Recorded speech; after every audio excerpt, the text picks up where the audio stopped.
साथियों, पिछले 5 सालों में एक चीज़ ऑब्ज़र्व की है मैंने यूपीएससी के पैटर्न में।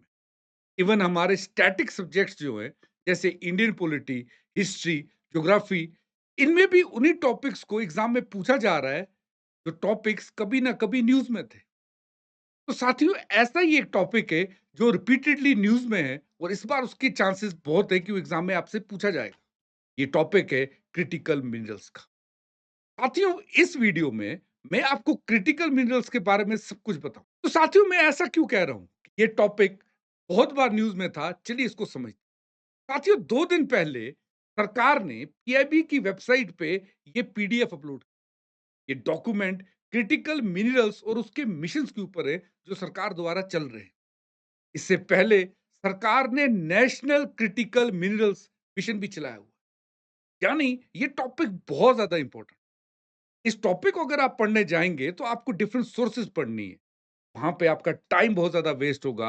अब हमारे पास इतना टाइम नहीं है, क्योंकि प्रीलिम्स समझो सिर पे ही है। तो साथियों, इस वीडियो के माध्यम से मैं आपको सारे वो टॉपिक्स जो आपके प्रीलिम्स में क्रिटिकल मिनरल्स को लेकर आ सकते हैं, वो कंप्लीट करूँ। इस वीडियो में मैं आपको क्रिटिकल मिनरल्स के बारे में बताऊँगा।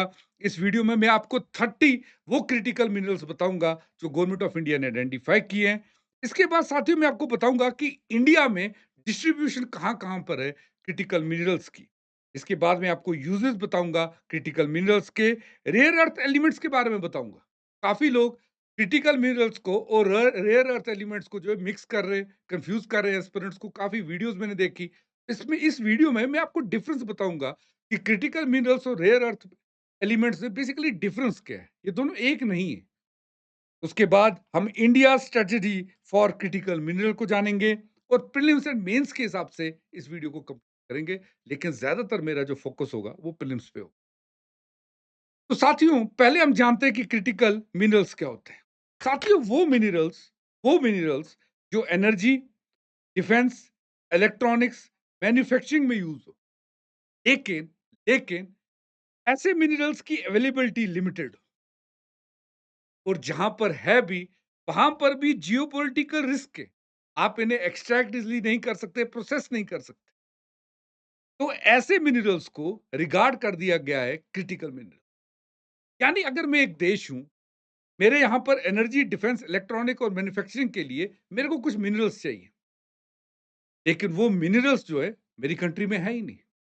वो मुझे इंपोर्ट करने पड़ते हैं। लेकिन जहां से मैं इंपोर्ट कर रहा हूं, वहां पर बहुत ज्यादा जियोपॉलिटिकल रिस्क है, काफी सारी जियोपॉलिटिक्स इन्वॉल्व है, और मेरे पास इतनी साइंटिफिक मेथड्स नहीं है कि मैं खुद की एक्सट्रैक्शन कर सकूं। तो ऐसे जो मिनरल्स होते हैं, उनको मेरा देश रिगार्ड करेगा एज क्रिटिकल मिनरल। यहां से आपको एक चीज समझनी है कि हर कंट्री के लिए क्रिटिकल मिनरल्स अलग अलग है। इंडिया के लिए जो क्रिटिकल मिनरल्स होंगे, वो अमेरिका के लिए नहीं होंगे।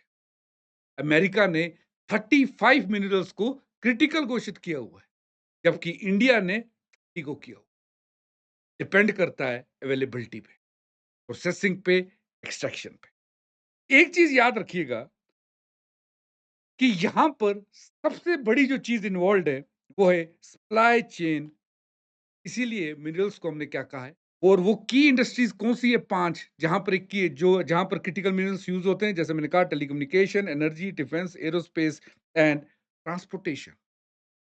इंडिया ने भी एक लिस्ट रिलीज की है, लेकिन हमारे क्रिटिकल मिनरल्स जो है, वो, जैसे मैंने कहा, न्यूज में था, 1 जुलाई 2023 को इंडिया 30 क्रिटिकल मिनरल्स को आइडेंटिफाई करता है।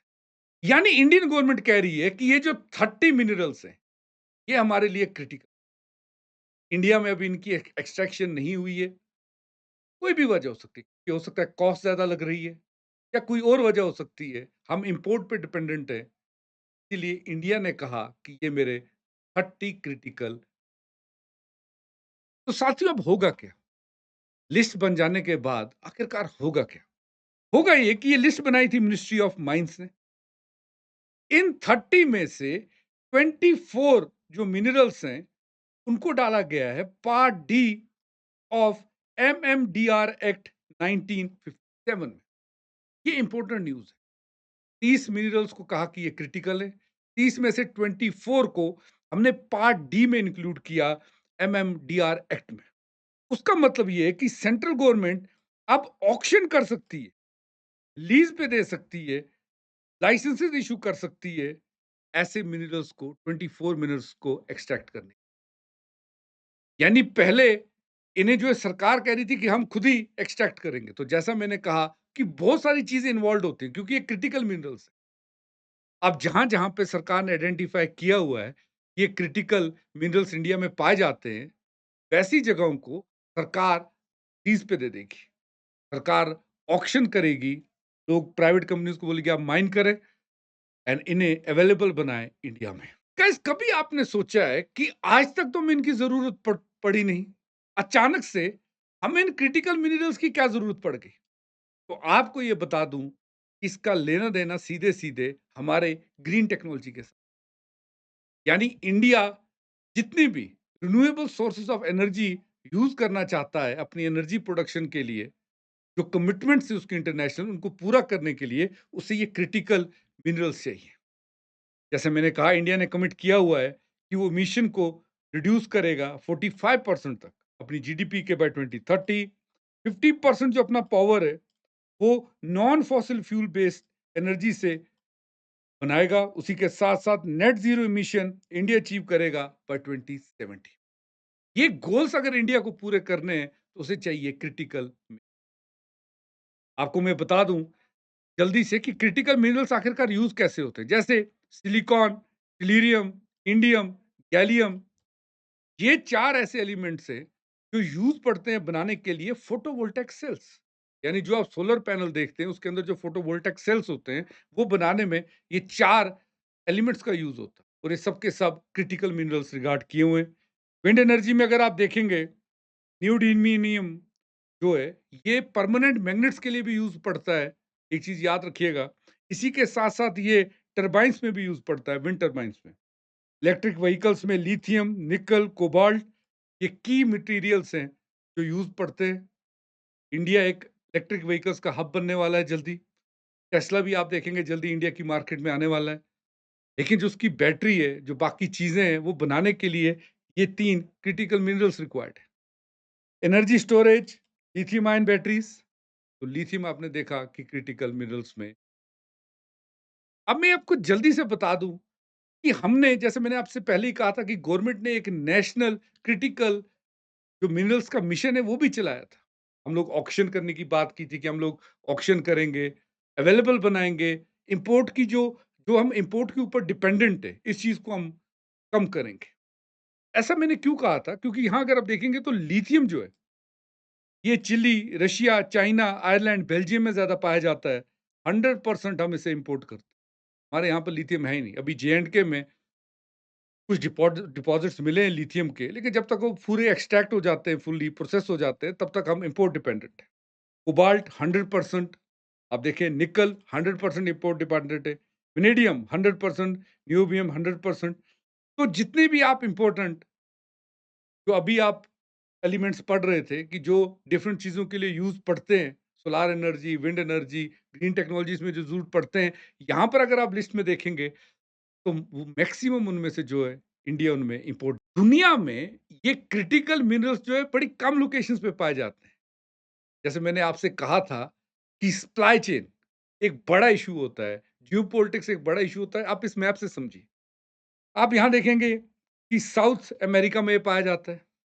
उसके बाद अगर आप अफ्रीका में देखेंगे, तो बिल्कुल साउथ में आप साउथ अफ्रीका आ जाएँ और ऊपर सेंटर में अगर आप जाएँगे, democratic Republic of Congo, okay, यहाँ आप ऑस्ट्रेलिया देखिए और उसके बाद आप रशिया देखिए, आप चाइना देखिए। बड़ी कम ऐसी जगहें हैं, जहाँ पर ये क्रिटिकल मिनरल्स पाए जाते हैं और आपने यहाँ पर एक चीज़ देखी होगी कि ये स मैक्सिमम पाए जाते हैं चाइना में। वहीं आपने ज्योग्राफी का एक टर्म सुना होगा, यहाँ पे देखिए, बोलिविया, अर्जेंटीना और चिली, यहाँ पर लिथियम ट्रायंगल है। साउथ अमेरिका का ये जो देश है, यहाँ पे जो ये ट्रायंगल बन रहा है ये वाला, यहाँ पर लिथियम के सबसे ज़्यादा डिपॉज़िट्स हैं।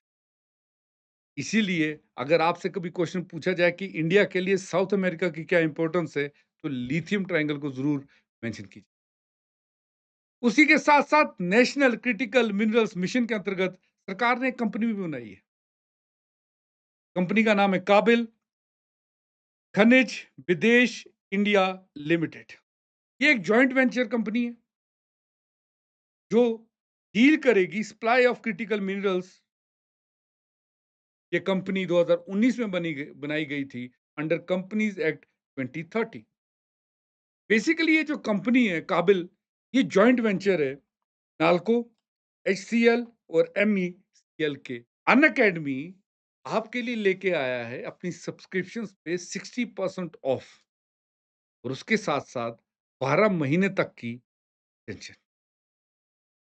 ये उन एस्पिरेंट्स के लिए जिनके लिए फाइनेंशियली एक हर्डल आ जाता है, उनके सपने को साकार करने का, यूपीएससी की प्रिपरेशन करने के लिए। तो इंडिया की बेस्ट फैकल्टी से आप पढ़ें, अफोर्डेबल फीस पे पढ़ें और आपको 12 महीने तक की एक्सटेंशन भी मिल सकती है। आपको ये बता दूँ, अगर आप 2026 का एग्ज़ाम देना चाहते हैं तो हमारा इंग्लिश बैच है, आरंभ। ऐसे ही आगाज़ 2027 में अगर आप अटेम्प्ट देना चाहते हैं उनके लिए, नीट 2028 के बच्चों के लिए और पारम 2026 ये प्योर हिंदी मीडियम बैच। देखिए, जो समस्याएँ होती हैं ऑफ़लाइन में, जब बच्चा कोचिंग करने जाता है, कहीं न कहीं पूरे की पूरी समस्याओं का जो समाधान है, वो आपको अनअकैडमी पे मिलेगा। उसके साथ-साथ ये भी बता दूँ कि Unacademy civil services championship test आपके लिए लेके आया है। इसमें आपको, अगर आप इस टेस्ट में अच्छे मार्क्स लाते हैं, तो आपको 100% तक स्कॉलरशिप मिल सकती है। 13 अप्रैल को ये स्कॉलरशिप टेस्ट होने वाला है। दिन सुबह 11 बजे, शाम को 5 बजे। इनामों में आप स्कॉलरशिप के साथ-साथ आईपीएल की box tickets, iPad, Samsung tablets, smart watches भी दे सकते हैं। तो जल्दी से नीचे दिए गए लिंक में क्लिक करें और एनरोल कीजिए अपने आप को। वहीं अगर आप बिगिनर हैं, तो आप चाहते हैं कि यूपीएससी की तैयारी करने के लिए आपको कुछ बिगिनर किट मिले, नीचे आप लिंक दिया हुआ है, क्लिक करें, वहाँ पर आपको पीवाईक्यूज़ मिलेंगे, टॉपिक वाइज़। आपको यूपीएससी का सिलेबस मिलेगा, एनसीईआरटीज़ मिलेंगी, इंपॉर्टेंट टॉपिक्स मिलेंगे और हमारी करंट अफेयर्स की मैगज़ीन भी। चलिए अब आते हैं वापस टॉपिक पे। रेयर अर्थ एलिमेंट्स, जो इंडिया ने 30 एलिमेंट्स को आइडेंटिफाई किया एज़ क्रिटिकल मिनरल्स, उन्हीं में रेयर अर्थ एलिमेंट्स भी थे। टोटल जो रेयर अर्थ एलिमेंट्स हैं, अगर मैं आपको एक चीज़ बता दूँ, वो 17 है, 17। टोटल 17 ऐसे एलिमेंट्स हैं जिनको रेयर अर्थ एलिमेंट्स बोलते हैं। अब एक चीज़ याद रखना, क्रिटिकल मिनरल्स वो थे जिनकी अवेलेबिलिटी कम थी। उनको हमने कहा क्रिटिकल मिनरल, जो पॉलिटिक्स इन्वॉल्व थी, सप्लाई चेन इन्वॉल्व थी। रेयर अर्थ में जब आप ये वर्ड पढ़ते हो, और ये बहुत बड़ा कन्फ्यूजन है, काफ़ी सारे टीचर मैंने देखे हैं कि बच्चों को कन्फ्यूज़ ही कर देते हैं। रेयर अर्थ अगर आप देखते हैं तो आपको लगेगा जैसे ये रेयर है, इनकी अवेलेबिलिटी बहुत कम है, लेकिन ऐसा नहीं है। रेयर अर्थ ऐसा नहीं है कि इनकी अवेलेबिलिटी कम है, इनको रेयर इसलिए कहा जाता है क्योंकि इनकी जो डिस्ट्रीब्यूशन है वो स्कैटर्ड है, ये एक ही जगह पे नहीं पाए जाते। दूसरा ये कि इनको एक्सट्रैक्ट करना बहुत ज़्यादा डिफ़िकल्ट है। दूसरी बात, एक तो स्कैटर्ड है, एक्सट्रैक्ट करना डिफ़िकल्ट है। तीसरा, इनकी एक्सट्रैक्शन जो है वो इकोनॉमिकली वायबल नहीं है। जितना कॉस्ट आता है एक्सट्रैक्शन में, वो बहुत ज़्यादा है। लेकिन ये rare earth elements green energy, defence, technology, including space, missiles, solar panels, सब में ये यूज़। जैसे मैंने कहा ये 17 है, अगर आप देखेंगे ये लैंथेनाइट्स ग्रुप है, तो इसमें 15 एलिमेंट्स आपको दिख रहे होंगे। ये 15 के 15 एलिमेंट्स और यहाँ के ये 2 एलिमेंट्स, इन्हें कहा जाता है मिला के रेयर अर्थ, इन्हें मिला के कहा जाता है रेयर अर्थ एलिमेंट्स। तो टोटल 17। रेयर अर्थ एलिमेंट्स में भी ज़्यादातर जो प्रोडक्शन है वो चाइना के पास। लगभग 38% दुनिया के रेयर अर्थ एलिमेंट्स जो है वो चाइना के पास। इसी के साथ यहाँ देखिए, ये मैप देखिए, तो चाइना इसमें एक ग्लोबल लीडर है। इंडिया थोड़ा पीछे रह गया इसमें। ओके, इंडिया में बहुत कम रेयर अर्थ एलिमेंट्स पाए जाते हैं। ब्राज़ील है, ऑस्ट्रेलिया भी है, वियतनाम है, रशिया है, यूनाइटेड स्टेट्स भी कमी है भाई। ओके? क्योंकि आप देखेंगे इनकी डिस्ट्रीब्यूशन स्कैटर्ड है। इसलिए जो मैंने वर्ड यूज़ किया था, these are the rare earth, usage बहुत है इनके। अगर आप देखेंगे, ज़्यादातर इनके यूज़ होते हैं एज़ कैटालिटिक कन्वर्टर्स। आप देखेंगे कि आपके आईपॉड्स में, टरबाइन्स में, हाइब्रिड व्हीकल्स में, जो आपका फाइबर ऑप्टिक्स है, ईवी कार्स हैं, ओके?